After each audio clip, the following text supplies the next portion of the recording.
Kua tae te pire e uta haipapa ana ki runga I te hunga, e reti ana I o rātou whare ki etahi atu kia kaunga aua whare ki tōna pānuitanga whakamutunga I roto I te whare pāremata.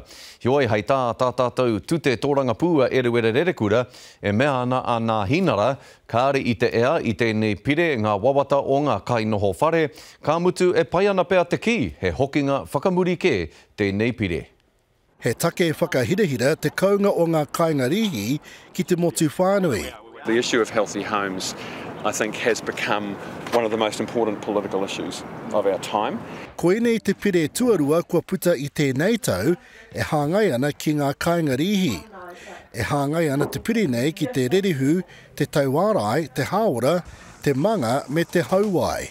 I believe it will significantly reduce the number of children who are being sent off to hospital with respiratory and infectious diseases. Ko rongo tēnei kai whakahau ngā kōrero mō ngā whānau Māori e pāngia kino tiana e ngā whare haumotu. There were just real heartbreaking stories of people on low incomes, Māori Pacifica people who solo parents trying to just do the best that they can for their kids, but they can't even afford to pay rent, let alone put on the heater. And that was just so heartbreaking to read, and that's why this bill is so crucial to get right. E tino marama ana tēnei hunga ki tēnei take. Yeah, we're actually at university, and one of the things we're campaigning right now is for students themselves is a mandatory warrant of fitness, because right now it's just voluntary, but we're trying to push it through to the council and to the government to make it mandatory.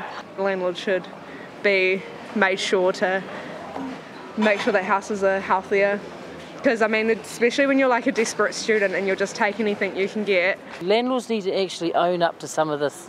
Although I've got a really good landlord, but some of them are just abdicating their responsibility to the tenants. Health is the number one important thing, especially for children. This change will make a big difference to our country, and it's long overdue. We cannot allow our rental houses to continue in such appalling condition. Engari I ai ki te āpitihana, kei raro I te pire nei, ka whakaroa te wā ki te whakatauārai I ngā whare. Iriwere rerekura, te karere.